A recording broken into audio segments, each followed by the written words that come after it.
Dalam industri kosmetik yang sedang berkembang pesat, banyak brand yang berlomba-lomba untuk menciptakan citra yang kuat. Tapi pertanyaannya, apakah strategi pemasaran yang digunakan sudah sesuai dengan target pasar? Apakah strategi yang digunakan sudah sesuai dengan positioning brand mereka? Untuk menjawab hal tersebut, video ini akan membahas analisis strategi marketing mix yang digunakan oleh brand lokal yaitu Makeover.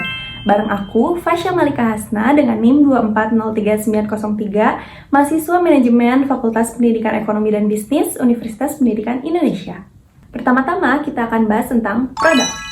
Makeover menjual banyak sekali produk yang bisa kita beli, mulai dari complexion, eye makeup, lip product, dan juga tools-tools makeup. Kualitas produk makeover berada di kelas menengah ke atas. Mengapa demikian? Karena mereka dikenal dengan produk yang tahan lama, warna-warna yang digunakan juga pigmented. Selain itu, pilihan shade yang ada juga sangat beragam, menyesuaikan dengan warna kulit orang Indonesia. Produk makeover dikemas dengan desain yang minimalis, dengan warna hitam sebagai warna yang mendominasi. Hal itu memperkuat positioning brand mereka yang ingin dikenal sebagai makeup brand profesional. Dari sisi persepsi konsumen, produk makeover itu memiliki performa yang baik, khususnya bagi para pengguna makeup profesional seperti MUA. Namun sayangnya, persepsi tersebut juga menunjukkan bahwa produk makeover itu kurang friendly untuk digunakan sehari-hari ataupun untuk digunakan oleh pengguna makeup pemula.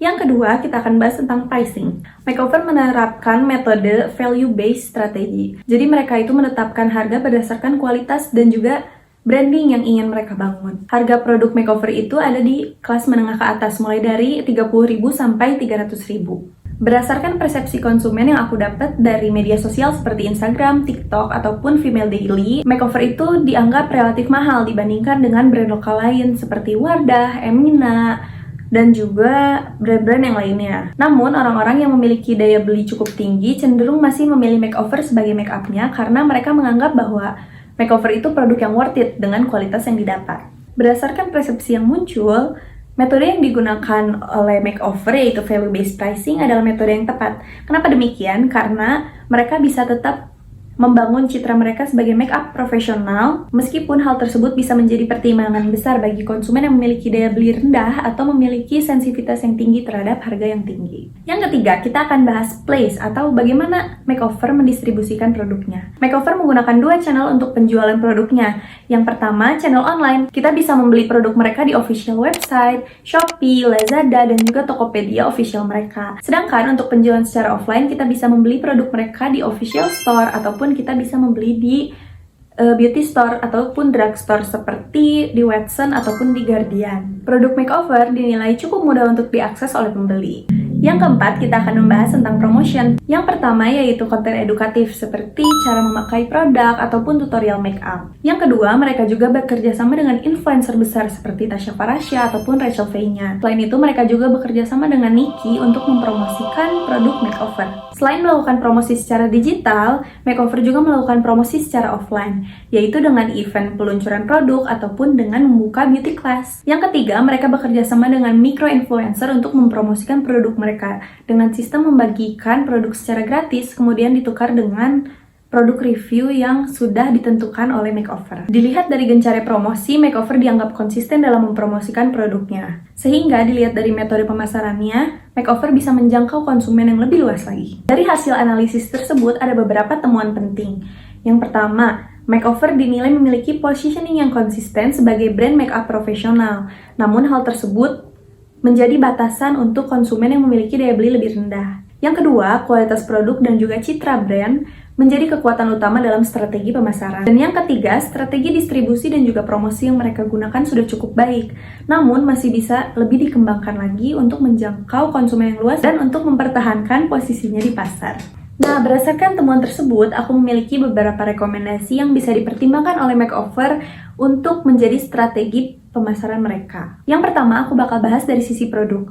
Makeover dapat mempertimbangkan untuk mendevelop produk yang lebih friendly untuk digunakan sehari-hari, tentunya tanpa menghilangkan citra brand profesional yang ingin mereka bangun. Yang kedua, dalam sisi pricing. Makeover dapat mengurangi persepsi bahwa produk makeover itu terlalu mahal dengan cara menyediakan travel size ataupun trial size bagi para konsumen yang baru ingin coba-coba, ataupun mereka bisa menerapkan strategi bundling untuk penjualan produknya. Yang ketiga, distribusi. Makeover dapat menggunakan sistem omnichannel sebagai bentuk distribusinya. Dengan demikian, pengalaman pembeli online maupun offline bisa serupa ataupun mirip karena sistemnya sudah terintegrasi. Yang keempat, promotion. Makeover dapat lebih gencar untuk bekerja sama dengan micro-influencer. Selain karena cost-nya yang lebih rendah, dengan micro-influencer, Makeover dapat menjangkau pasar yang lebih luas karena mereka bisa menginfluence followersnya untuk menggunakan produk-produk makeover. Secara keseluruhan, strategi promosi yang dilakukan oleh Makeover sudah sangat baik karena mereka bisa menjangkau konsumen-konsumen baru dan juga meningkatkan loyalitas konsumen yang sudah pernah menggunakan produk makeover. Selain itu, Makeover juga perlu melakukan inovasi terhadap tren makeup yang ada. Contohnya, makeup ramah lingkungan, makeup clean beauty, ataupun makeup untuk kulit yang sensitif. Selain itu, mereka juga perlu memperkuat diferensiasi produk sehingga mereka tidak tenggelam dalam pasar yang sedang penuh saat ini. Makeover juga perlu konsisten dalam menerapkan metode pricing-nya, yaitu value-based pricing, agar konsumen itu tidak merasa bahwa Makeover adalah brand yang labil dalam menentukan harga. Nah, dari analisis tersebut, kita bisa menjawab pertanyaan di awal tadi.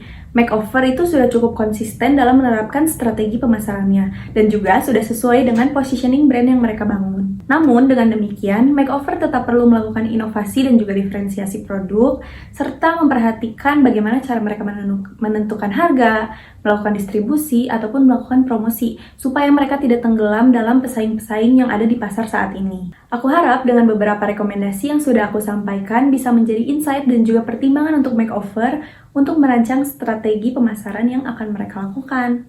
Sekian dari aku, terima kasih sudah menonton. Dadah!